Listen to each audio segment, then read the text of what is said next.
कडेच आपल्याला जायला लागतं. सो काहीच त्रिका यांनी मांडलेली त्रिका एक्झॅक्ट नियमात बसू शकली नाहीत आणि 30 पैकी बाकी जण उपाशी राहिले है ना. तर ही जी मूलद्रव्याच्या वर्गीकरणाची पहिली जी पद्धत होती Dobereiner triad, it was quite fail method. Okay, hello everybody, you are most welcome in the very beautiful world of science and technology. चला मित्रांनो, जाऊत कामाला लागू. मूलद्रव्यांचं वर्गीकरण करत असताना सगळ्यात पहिला जो क्रायटेरिया शास्त्रज्ञांनी अगदी सुरुवातीच्या टप्प्यामध्ये वापरला तो मेटल नॉन मेटल या बेसवरती होता. परंतु तिथं थोडासा तडा गेला. कुठला तडा गेला की काही एलिमेंट असे आहेत जे दोघांचे पण प्रॉपर्टीज दाखवायले. तर अशा एलिमेंटला त्यांनी एक नवीन ग्रुपमध्ये समाविष्ट केलं आणि नाव दिलं मेटॅलॉइड्स, धातू सदृश असं त्यांना नाव दिलं. ओके, तर ठीक आहे, त्या गटाला नाव दिलं, पण यांचा जो मूळ बेस होता ना तो फेल ठरला है ना. Classification on the basis of metal non metal it was completely failed because of some elements showing properties of both metal as well as non metal. So they were termed later metalloids. ते धातू सदृशामध्ये convert केले.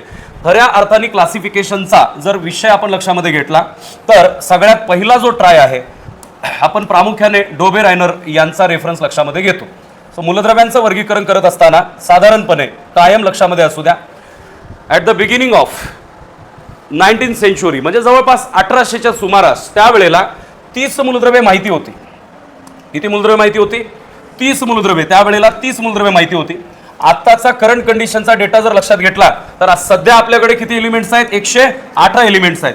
But 1800च्या सुमारास म्हणजे आता ते 19व्या शतकाची ending आहे आणि 19व्या शतकाची beginning आहे. तर अशा कंडिशनमध्ये फक्त 30 म्हणजे 30च मूलद्रव्ये माहीत होती. आणि मग काही शास्त्रज्ञांनी त्या मूलद्रव्यांचं वर्गीकरण करण्याचा प्रयत्न केला. त्यातलं पहिलं टायटल येतं आहे डोबे-रायनर. तर डोबे-रायनरची ट्रायड्स नेमकी काय सांगतात त्याचा डेटा आपल्याला या ठिकाणी समजून घ्यायचा आहे. चलो, तर लक्षात घ्या, टायटल टाका सगळ्यांनी, डोबे-रायनर ट्रायड्स.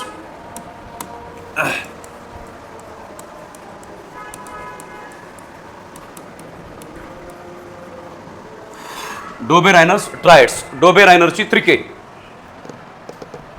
डोबे-रायनर ट्रायड्स, डोबे-रायनरची त्रिके. लक्षात घ्या, सगळ्यात पहिला शास्त्रज्ञ ज्यांनी मूलद्रव्यांच्या वर्गीकरणाच्या संदर्भामध्ये प्रयत्न केला तो डोबे-रायनर. स्वतः डोबे-रायनर, ज्याला आता स्वतः तर म्हणला नसेल ना डोबे-रायनरची त्रिके, आपण त्याच्या रिस्पेक्टमुळे म्हणतो डोबे-रायनर ट्रायड्स. तर त्यांनी फक्त ट्रायड्स मांडली, त्रिके. मुळात काय फॅक्ट आहे लक्षात घ्या. डोबे-रायनरची त्रिके नेमकं म्हणायचं कशाला? 30 मूलद्रव्ये माहीत आहेत. या परिस्थितीमध्ये डोबे-रायनरची त्रिके कशाला म्हणायचं आहे? समान गुणधर्म असणाऱ्या 3 मूलद्रव्याचे गट डोबे-रायनरला दिसले. काय म्हणालो? समान गुणधर्म असणाऱ्या 3 मूलद्रव्यांचे गट डोबे-रायनरला दिसले. अशा समान गुणधर्म असणाऱ्या 3 मूलद्रव्यांच्या गटांनाच त्रिके असं म्हणतात.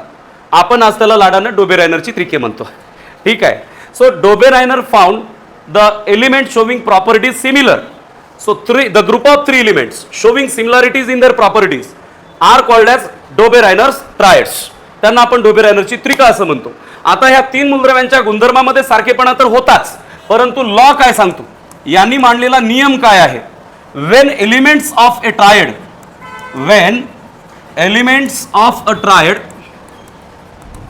are arranged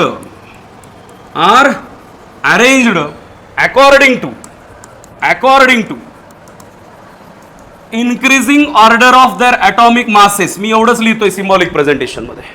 when elements are arranged according to, बरं कुठले एलिमेंट्स? ट्रायड मधलेच. पहिली गोष्ट तर ट्रायड म्हणजे काय लक्षात आलंय ना, की समान गुणधर्म असणाऱ्या 3 मूलद्रव्यांच्या गटाला ट्रायड म्हणा. Okay, done. आता ह्या ट्रायड मधलीच 3 मूलद्रव्य जर त्यांच्या चढत्या अणुवस्तुमानानुसार मांडली, so when elements of a triad are arranged according to increasing order of their atomic masses, then the properties of the atomic mass of properties पेक्षा the atomic mass of middle element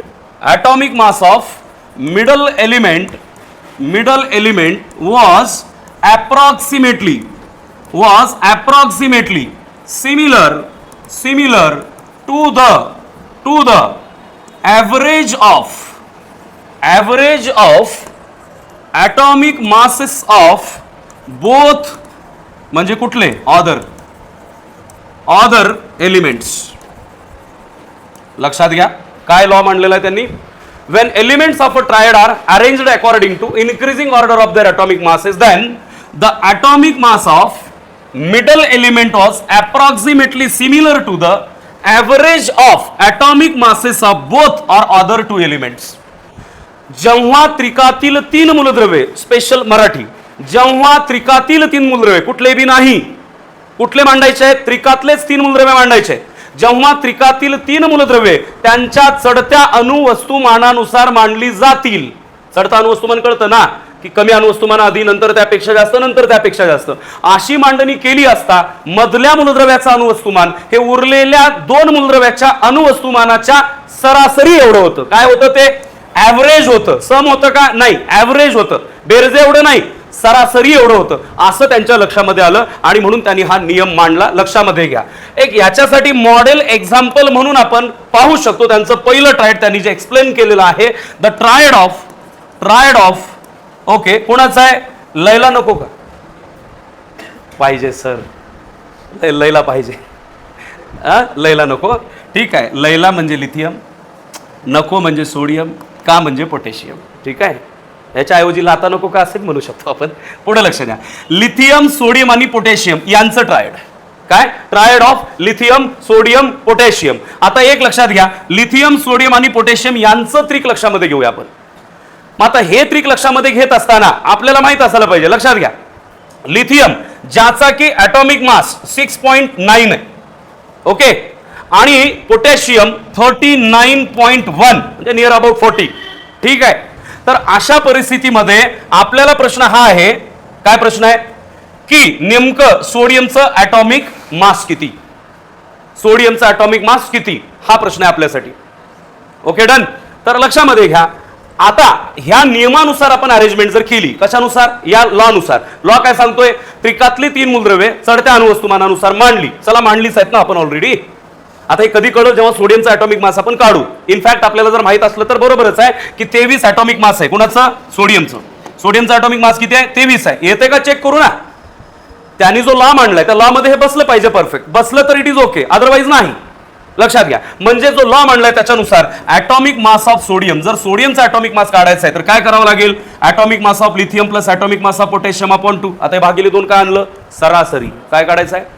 average काढायचं आहे. काय काढायचं आहे? Average काढायचं आहे, म्हणून भागिले 2 आणलं. सो त्या ठिकाणी लक्षात घ्या, सोडियमचा ॲटॉमिक मास काढण्यासाठी काय करावं लागेल? 6.9 प्लस 39.1 म्हणजेच काय येईल? भागिले 2 किंवा डिवायडेड बाय 2. आता इज इक्वल टू काय होईल? Final addition 46 upon 2. So final answer काय असेल? 23. बरोबर आहे. भैया एकदम राईट बोलला. कोणता भैया?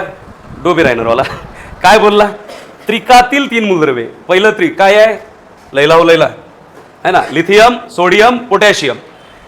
ही त्रिकातील तीन मूलद्रव्ये जेव्हा त्यांच्या चढत्या अणुवस्तुमानानुसार आपण मांडली त्यावेळेला काय काय लक्षात आलं?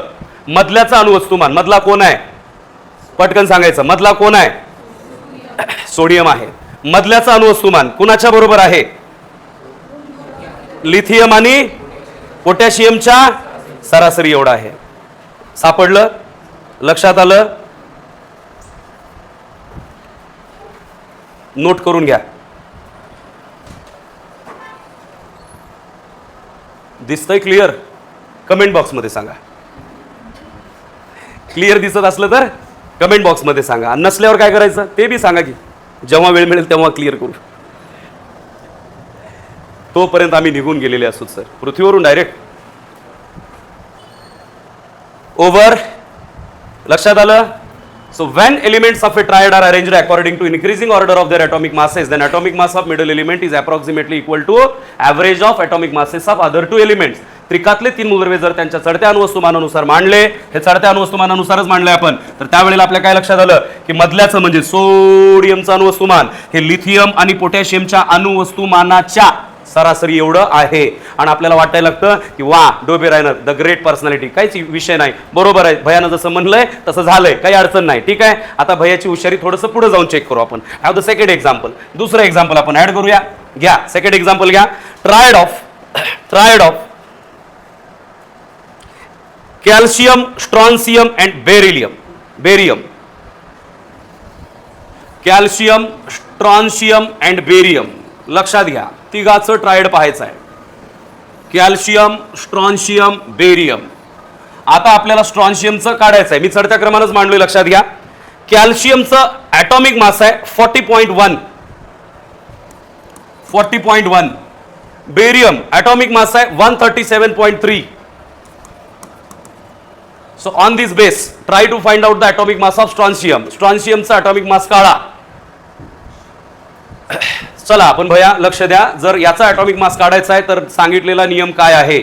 सांगितलेल्या नियमाला अनुसरून काय?